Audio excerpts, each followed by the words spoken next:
Well, it's Wednesday, Plus Sports on Plus TV Africa, and you have me, your host, Makal Tinubu. You know, the Africa Cup of Nations is dominating the consciousness of a lot of people, but obviously, a lot of teams in Europe have their hearts in their mouths, trying to anticipate when they can get their players back, their beloved African players, to come back and help them in their journeys towards the end of the season. And for some, they're getting that benefit very quickly. Now, Arsenal supporters rejoiced at Ghana's exit from the ongoing AFCON, as the Gunners are likely to benefit from Thomas Partey's early return.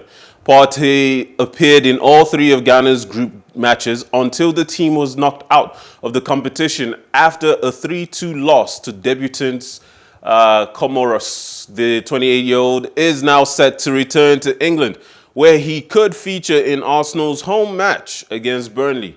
With Arsenal's match against Tottenham Hotspur postponed last Sunday, Partey may not have missed a single Premier League match. In recent weeks, he has been in superb form for Arsenal, earning Man of the Match honours against Manchester City earlier this month.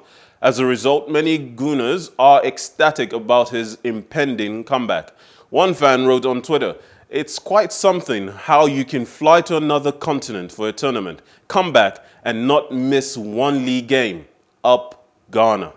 Another added, "Thomas Partey being knocked out of the AFCON and going back to the Arsenal is lovely news. Let's play some games now." A third said, "Arsenal better have a private jet to London ready for Thomas Partey ASAP." Obviously, Partey returning to Arsenal is good news for Arsenal, not so much for Ghana, who are now knocked out of the competition. Andrew Ayew will also return to Crystal Palace, so that's also good news for them. But I have Victor Godfrey with me today, all the way from Cameroon, enjoying the Cameroonian trail and dishes. He's been telling me recently. Victor. Yeah, good morning, Kai. Thank you for having me on the show this morning. I don't know what you're talking about, bro. We've been working and very, very busy. I just came to Douala yesterday. We're going back to Garba as well. So there are different types of busy. I understand that Cameroon has a lot of pleasures and delicacies as well as the football. Now, all and no play, like they say, huh? Now, you know, Ghana are a traditional powerhouse in Africa. Why have they struggled so badly in this competition? Something that they're used to doing so well. And it's not like they have terrible players. Well, the reality of the matter is that Ghana they had a very shaky World Cup qualifier. As a matter of fact, if you remember the game against South Africa, they should have not qualified. They had a controversial goal given to them, a very sneaky and funny-looking penalty awarded to them for that game. So far, so good. Ghana, I think it's one of those moments whereby they need to rebuild, not like really overhaul the team, but we already changed their mindset. Comoros had no business beating Ghana yesterday, even though they were down to 10 minutes. You can give an argument, but Ghana, even against Morocco, very slow. The second match against Gabon, the same thing. And then this last game, I just felt like maybe this wasn't just it for Ghana. And we all know that Ghana has a history of, like you mentioned, they are one of the greatest teams from Africa. They are the only team apart from Cameroon to have a quarterfinal finish at the World Cup. They've won a Nations Cup 4 times, which is an amazing achievement. But unfortunately, this generation of players just don't have that X factor. Like you talk about the likes of Apia, the likes of Pansil, you have the likes of Asamoah Gyan. You had solid players back in the day from Ghana. Even Agogo back in 2008, you had the likes of Essien. But look at this team now. You only have the Ayew brothers and, of course, Thomas Partey. And you look around, there's nobody really there. Just like Nigeria, Ghana have also been underachievers. They've gone to so many semi-finals. They lost in 1992 to Ivory Coast. They've also had this issue that they just come third or fourth in their respective competitions. So I think this will be good for Ghana. They can now refocus on the World Cup competitions and perhaps doing better next year in Ivory Coast should they qualify. But I'm not surprised that they didn't do well. It's happening to teams like Algeria and Ivory Coast. Yes. Just I was just about to bring that up. Is Ghana's situation symptomatic of something much more deeply rooted in the African football right now, where the powers, the lines of power is changing? The old guard is leaving room for the new ones. Comoros is a debutant, and they managed to beat Ghana 3-2. Scoring three against a team even as depleted of X-Factor stars like Ghana should be ridiculously impossible, improbable to even imagine in the first place for a debutant team such as this. I agree with that sentiment. As a matter of fact, in every decade or so, or 2 decades, you have a shift where a team emerges and becomes a notable force in football. For instance, we've seen in the last 10 to 8 years, Cape Verde.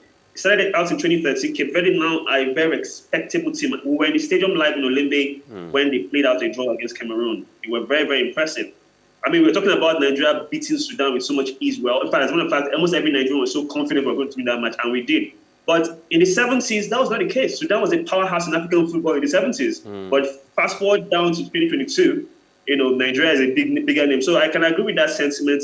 And the only way you can maintain your strength or your stronghold as a big name in football is having a wonderful succession system whereby as the old players are going away, your youth system is well organized and you can have new young talent that will continue that footballing culture. But do you expect that we might experience a dark horse coming in and winning this tournament this time around, an unexpected win? I suspect that. I think this is a tournament whereby the underdogs. I'm a bit nervous for Guinea-Bissau because our game against Guinea-Bissau today, because I feel that might be the case. You watch teams like Sierra Leone, and you'd be like, how are they holding their own against Ivory Coast and Algeria? And so that even makes their performance against us in Lagos seem respectable because we're like, okay, so it wasn't just the Super Eagles that played really bad that day. These guys are actually very good. I agree with that sentiment.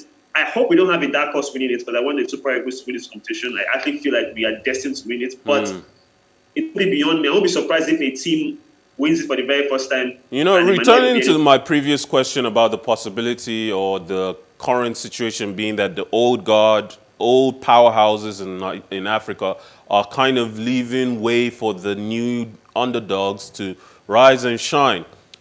Is it possible, and I know Nigeria is in a transitional situation right now, is it possible, very possible, that we might be the next team to suffer such a calamitous decline? Actually, we have actually gone through that phase. That phase was happened during the 2015-2017 era when, we won the Nations Cup in 2013. We've gone through our, in quotes, dark phase. If you look at the national team right now, it's filled with young players. And the good thing is that with the, let's say, immigration culture that is really popular in Nigeria, we're having so many children in Europe and North America.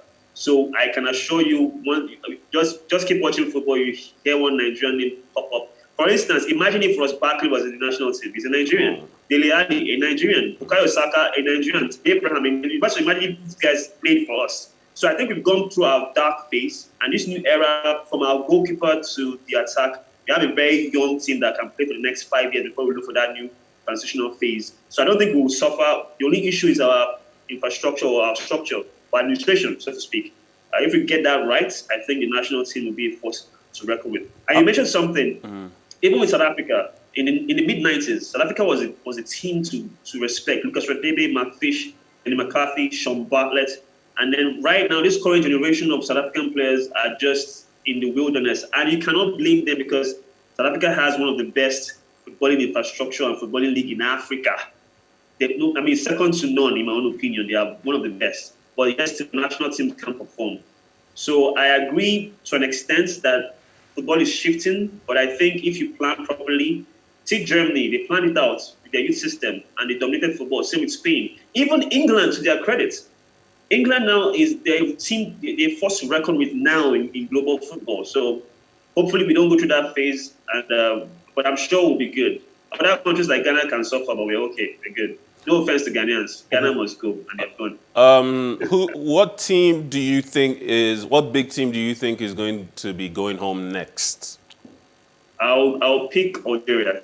The defending champions are going to catch out, in my opinion. Algeria look like a team that are just short of ideas. I mean, we had Mahrez. I don't know. The Mahrez that played in 2019 is not the same guy that has turned up so far.